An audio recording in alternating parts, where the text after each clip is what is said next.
2023 नए संसद भवन में भारत की जनता को संबोधित करते हुए नरेंद्र मोदी जी ने कहा है कि भारत एक लोकतांत्रिक राष्ट्र बस नहीं बल्कि लोकतंत्र की जननी है। लोकतंत्र हमारे लिए मात्र व्यवस्था नहीं बल्कि एक संस्कार है। यह आजादी का अमृत काल है और यहाँ मुक्त मातृभूमि को नवीन प्राण चाहिए। मोदी जी जिस मातृभूमि और लोकतंत्र को मुक्त बता रहे हैं, मोदी सरकार के उसी भारतीय लोकतंत्र को विपक्ष तानाशाही शासन का नाम दे रहा है।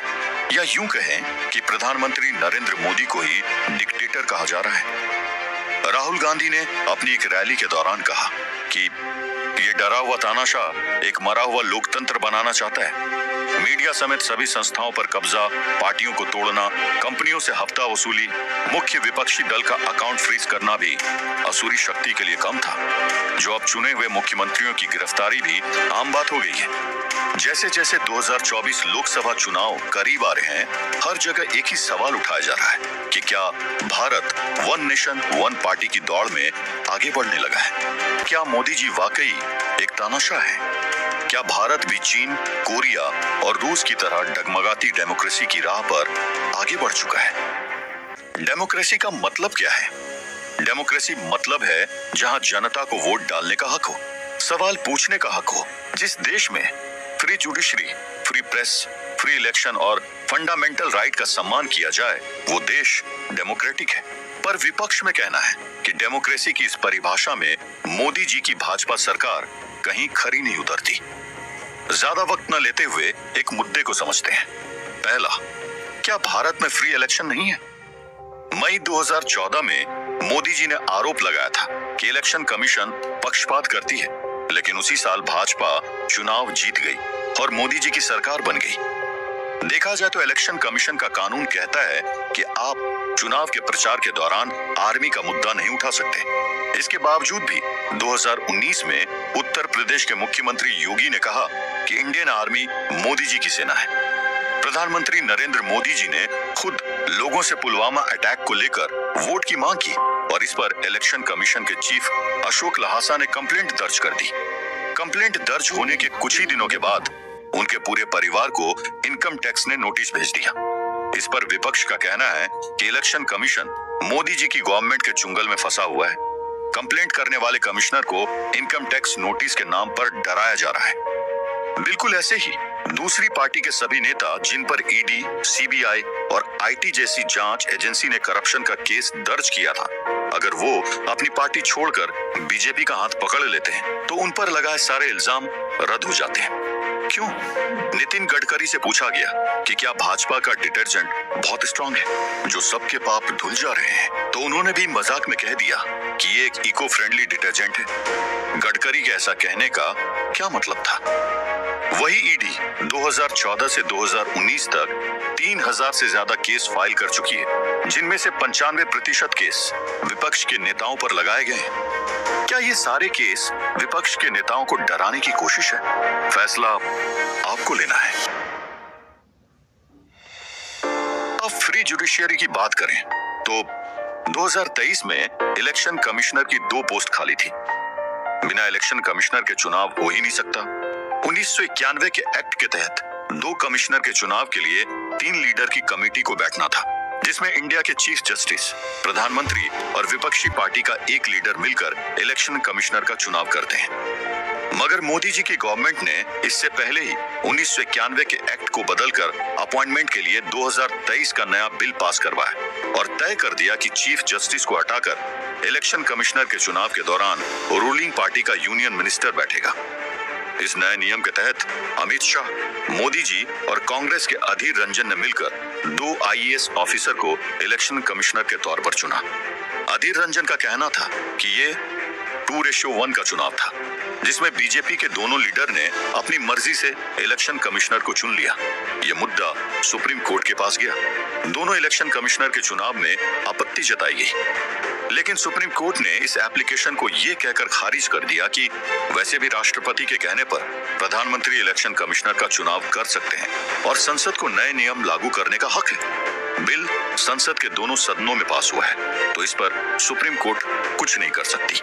विपक्ष ने कहा कि सुप्रीम कोर्ट भी मोदी जी गवर्नमेंट के चुंगल में फंसी हुई है, लेकिन बीजेपी की तरफ से सवाल उठे कि अगर सुप्रीम कोर्ट आजाद नहीं है तो इलेक्टोरल बॉन्ड को लेकर सुप्रीम कोर्ट ने इतना बड़ा फैसला कैसे लिया, जो एक तरह से बीजेपी के पक्ष में नहीं था। अब फैसला आपके हाथ में है कि क्या सुप्रीम कोर्ट पर भी मोदी जी की तानाशाही चलती है या सुप्रीम कोर्ट अपना काम निष्पक्ष रूप से कर रही है। डेमोक्रेसी का चौथा मुद्दा, क्या जनता को सवाल उठाने का हक नहीं है? अमित शाह का कहना था कि अंग्रेजों के बनाए कानून को भारतीय डेमोक्रेसी में जगह नहीं मिल सकती। इसी तर्ज पर 2023 में आईपीसी, सीआरपीसी, एविडेंस एक्ट को हटाकर भारतीय न्याय संहिता, नागरिक सुरक्षा संहिता, भारतीय साक्ष्य अधिनियम को लागू कर दिया गया। लोगों के दिमाग में डर बैठ गया था कि नियम के लागू होने से जहां 3 साल की सजा होती थी, वहां अब 7 साल की सजा होगी। टेररिस्ट एक्टिविटी में इन्वॉल्व होने पर बिना किसी जांच पड़ताल के तुरंत एफआईआर किया जाएगा। नए बिल के तहत पुलिस बिना किसी सबूत के भी लोगों को गिरफ्तार कर सकती है। विपक्ष के कपिल सिब्बल ने सवाल उठाया कि सख्त कानून अपराधियों के लिए तो ठीक है, पर इसकी क्या गारंटी है कि सरकार इसका इस्तेमाल उन जर्नलिस्ट और शांति से प्रोटेस्ट करने वाले लोगों पर नहीं करेगी जो सरकार के खिलाफ है। पर अगर एक्ट को खंगाल कर देखा जाए तो उसमें हर तरह के कानून बने हुए हैं जिसमें ऐसा कोई भी मुद्दा सामने नहीं आता।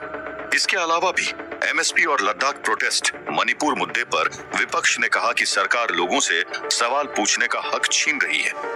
विपक्ष का यह भी कहना है कि प्रधानमंत्री नरेंद्र मोदी जी प्रेस कॉन्फ्रेंस के जरिए सामने नहीं आते क्योंकि उन्हें अपने खिलाफ उठते सवाल पसंद नहीं है और ये तानाशाही है।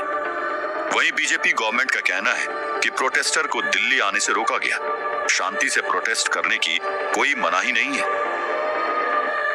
सबसे बड़ा मुद्दा आप पार्टी और दिल्ली सरकार को लेकर उठाया जा रहा है। आपके लीडर अरविंद केजरीवाल, मनीष सिसोदिया की गिरफ्तारी के बाद विपक्ष ने मोदी जी की गवर्नमेंट पर एक बार फिर तानाशाह का लेबल लगा दिया। सवाल उठाया जा रहा है कि बिना गुनाह साबित हुए इन सभी नेताओं को जेल की सलाखों के पीछे डाल दिया गया। क्यों?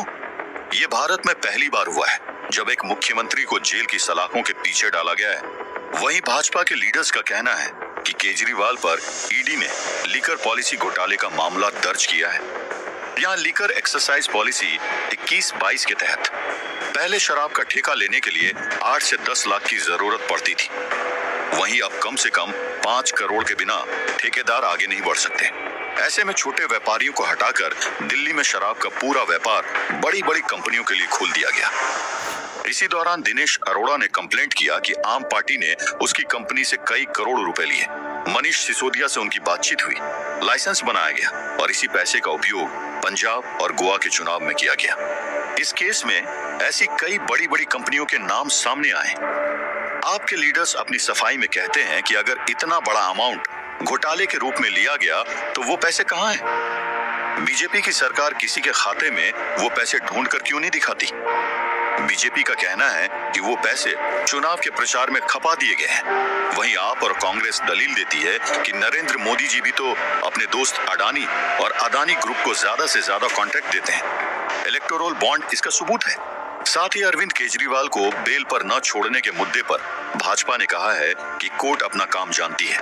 ऐसा अपराधी जिसके देश छोड़कर भागने का डर हो और जो बाहर निकलते ही अपनी पावर का इस्तेमाल कर सबूत को मिटा सकता है, उन्हें बेल नहीं दी जाती। अरविंद केजरीवाल के मामले में यही हो रहा है। मोदी सरकार पर मीडिया को लेकर भी सवाल उठाए जाते हैं।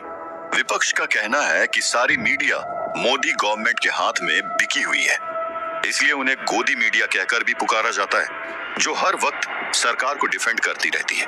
बीजेपी को अपने लिए स्पोक पर्सन ढूंढने की भी जरूरत नहीं है। मीडिया खुद बीजेपी की स्पोक पर्सन बन बैठी है। वहीं 2014 से पहले भाजपा के एक लीडर ने भी कहा था कि एनडीटीवी इंडिया कांग्रेस का अपना चैनल है, जो हर वक्त कांग्रेस का गुणगान करती रहती है। आज कांग्रेस का कहना है कि एनडीटीवी इंडिया को मोदी जी के खास दोस्त अदानी ने खरीद लिया है। ऐसे में विपक्षी पार्टी को कवर करने वाला कोई भी मीडिया चैनल बाकी है ही नहीं। सवाल पूछे जाते हैं कि मणिपुर जलता रहा, मीडिया ने कवर नहीं किया। आयुष्मान घोटाले की ओर भी किसी का ध्यान नहीं गया। मीडिया प्रेस कॉन्फ्रेंस की भी मांग करती रही। मोदी जी से सवाल पूछने की किसी में हिम्मत ही नहीं है। वहीं मोदी जी गवर्नमेंट सवाल उठाती है कि मीडिया अपने फायदे के लिए काम करती है। गवर्नमेंट मीडिया को काम करने के लिए पैसे नहीं देती। इस पर विपक्ष के नेता कहते हैं कि रूलिंग पार्टी ही सारे एड मीडिया चैनल पर चलाती है और इन एडवर्टाइजिंग के जरिए मीडिया चैनल को भरपूर पैसे मिलते हैं। साथ ही मीडिया मोदी जी से डरती है कि कहीं किसी जर्नलिस्ट पर भी सीबीआई, ईडी और इनकम टैक्स का छापा न पड़ जाए। इसलिए तानाशाह के डर में मीडिया मोदी जी के सामने झुकी हुई है। इस पर भाजपा अपनी आवाज बुलंद करते हुए कहती है कि हम इंदिरा सरकार की तरह इमरजेंसी नहीं लगा रहे हैं और किसी अखबार के प्रकाशन पर रोक भी नहीं लगाया गया है। इतिहास गवाह है, तानाशाह का शासन 1975 में इमरजेंसी के दौर में चल रहा था, आज नहीं। सोशल मीडिया पर भी डेमोक्रेसी बैकस्लाइडिंग का मुद्दा उठाया जा रहा है। कहा जा रहा है कि जल्द ही चीन की तरह भारत में बीजेपी के अलावा कोई दूसरी पार्टी बाकी नहीं रहेगी। चुनावी दंगल के इस दौर में मोदी जी सरकार को तानाशाह कहने वालों की कमी नहीं है। कांग्रेस का कहना है कि मोदी जी लोगों से लिबर्टी, इक्वलिटी और जस्टिस का हक छीन रहे हैं। लोगों के फंडामेंटल राइट्स को सरकार की डेटा प्रोटेक्शन बिल के जरिए दबाने की कोशिश की जा रही है। पर मोदी जी के फैसलों से सहमति रखने वाले, मोदी लहर में साथ साथ बहने वाले लोगों का कहना है कि डिक्टेटर तो हिटलर था। हिटलर ने कई कंसंट्रेशन कैंप लगाए, लाखों लोगों को मार डाला। यहाँ आज किसी एक के साथ भी ऐसा नहीं हो रहा है। मोदी सरकार ने तो लाखों लोगों की जान बचाई है। कोविड को जिस तरह से बीजेपी की सरकार ने निपटा दिया, कोई और नहीं निपटा सकता था। देश की इकोनॉमी तेजी से आगे बढ़ रही है। आज हम डिफेंस से जुड़े इंटरनेशनल सप्लायर बन चुके हैं। इंटरनेशनल लेवल पर देश की पहचान मजबूत हुई है, मिलिट्री मजबूत हो रही है। भाजपा खुलकर कहती है, लगभग 60 साल से देश पर राज करने वाली कांग्रेस सरकार 10 साल विपक्ष की ताकत बर्दाश्त नहीं कर पा रही है। अब तो ये 2024 के लोकसभा चुनाव बताएंगे कि लोगों को किसकी राजनीति पर ज्यादा भरोसा है और क्या जनता मोदी जी को तानाशाह मानती है। क्योंकि अक्सर कठोर फैसले लेने वाले मजबूत नेताओं को तानाशाह की उपाधि दे दी जाती है। इसमें कांग्रेस की इंदिरा और बीजेपी के मोदी जी का नाम सामने आता है। साथ इंदिरा और मोदी जी सरकार को देखकर इतना तो जरूर समझ आता है कि बड़े फैसले के लिए एक मजबूत नेता का होना जरूरी है। अब चाहे कुछ लोगों को उसमें तानाशाह की हल्की सी झलक ही क्यों न दिखाई दे। बात सिर्फ देश की नहीं, विश्व मोर्चे पर भारत को साबित करने की है और इसके लिए मोदी जी और इंदिरा जी जैसे नेताओं की जरूरत पड़ती है। वहीं नेशनल मीडिया पर यह सवाल भी उठाए जाते हैं कि आज के डेट में मोदी जी नहीं तो और कौन। एक नेशनल लीडर के तौर पर मोदी जी की जगह कौन ले सकता है। लोकतंत्र में सब कुछ तय करने का हक जनता का है। आप भी हमें जरूर बताएं कि आप मोदी जी को किस नजर से देखते हैं। क्या मोदी जी और बीजेपी की सरकार डेमोक्रेटिक से डिक्टेटरशिप और ऑटोक्रेटिक गवर्नमेंट की राह पर आगे बढ़ रही है या फिर देश को विकास की राह पर आगे ले जा रही है।